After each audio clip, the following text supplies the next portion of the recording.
কেউ যেন বিএনপির নাম ব্যবহার করে ব্যক্তির স্বার্থ হাসিল করতে না পারে। তারেক রহমান এত আত্মবিশ্বাসী যে সরকারি দল হবেন, নির্বাচনে আসেন না কেন? সালাউদ্দিন আহমেদ। বাংলাদেশ সহ 9 দেশের উপর আমিরাতের ভিসা নিষেধাজ্ঞা। ভারতে বাংলাদেশি ইলিশের দামে আগুন। পূজায় যতদিন টানা ছুটি কবে থেকে শুরু? সাইবার হামলায় ইউরোপ জুড়ে শত শত ফ্লাইট বাতিল।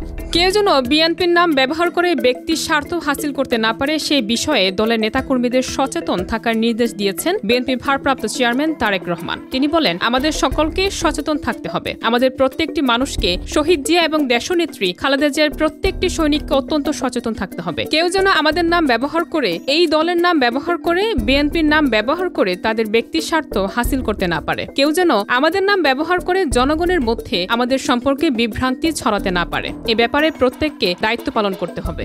সরকারি দল হওয়ার বিষয়ে আত্মবিশ্বাসী হলে নির্বাচনে আসতে এত বাহানা কেন? এমন প্রশ্ন তুলেছেন বিএনপির স্থায়ী কমিটির সদস্য সালাউদ্দিন আহমেদ। বিএনপির এ নেতা বলেন, আপনারা যখন এত আত্মবিশ্বাসী যে সরকারি দল হবেন, তাহলে নির্বাচনে আসেন না কেন? নির্বাচনে জনগণ ভোট দিয়ে কারা সরকারি দল যাবে এবং কারা বিরোধী দলে যাবে সেটা ঠিক করবে। আজকে এক বাহানা, কালকে আরেক বাহানা। এসব অজুহাত দেখিয়ে কেন আপনারা নির্বাচনকে বাধাগ্রস্ত করতে চান? সামাজিক সংগঠন অর্পণ আলোক সংঘ আয়োজিত তারুণ্যের রাষ্ট্রচিন্তা তৃতীয় সংলাপে এ কথাগুলো বলেন সালাউদ্দিন আহমেদ। বাংলাদেশ সহ 9 দেশের উপর আমিরাতের ভিসা নিষেধাজ্ঞা। 2026 সালের জানুয়ারি থেকে নতুন এই নির্দেশনা কার্যকর হবে। শ্রমিক, পর্যটক এবং ব্যবসায়িক উদ্দেশ্যে প্রবেশ করতে ইচ্ছুক এই 9 দেশের নাগরিকরা এই নিষেধাজ্ঞার আওতায় থাকবেন।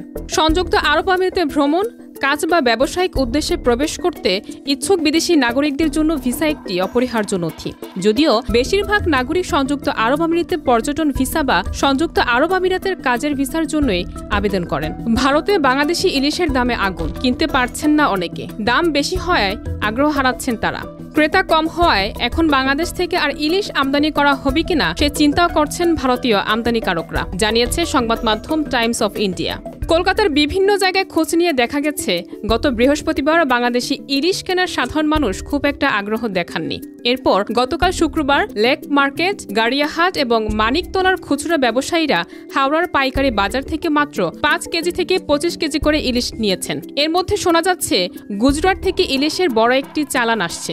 এতে করে বাংলাদেশি ইলিশের বাজার আরো পড়ে যাবে বলে ধারণা করা হচ্ছে। ব্যবসায়ী ও ক্রেতারা বলছেন, গুজরাটের ইলিশ তাদের সাধ্যের মধ্যে থাকবে। পূজায় যতদিন টানা ছুটি কবে থেকে শুরু?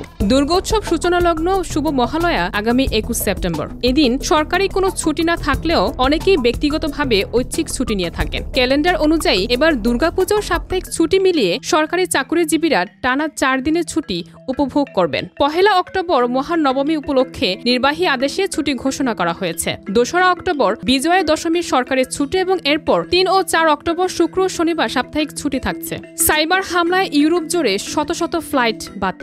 ইউরোপের বড় বড় বিমানবন্দরগুলোতে চেক ইন ও বোর্ডিং পরিষেবা প্রদানকারী প্রতিষ্ঠান কলিন্স অ্যারোস্পেসের ওয়েবসাইটে সাইবার হামলা হয়েছে বলে প্রতিবেদন প্রকাশ করেছে ব্রিটিশ দৈনিক ডেইলি মেইল। প্রতিবেদনে বলা হয়, সাইবার হামলার কারণে লন্ডনে হিথ্রো, বেলজিয়ামের ব্রাসেলস এবং জার্মানির বার্লিন বিমানবন্দরে বেশ কয়েকটি এয়ারলাইন্সের শত শত ফ্লাইট বাতিল করা হয়েছে।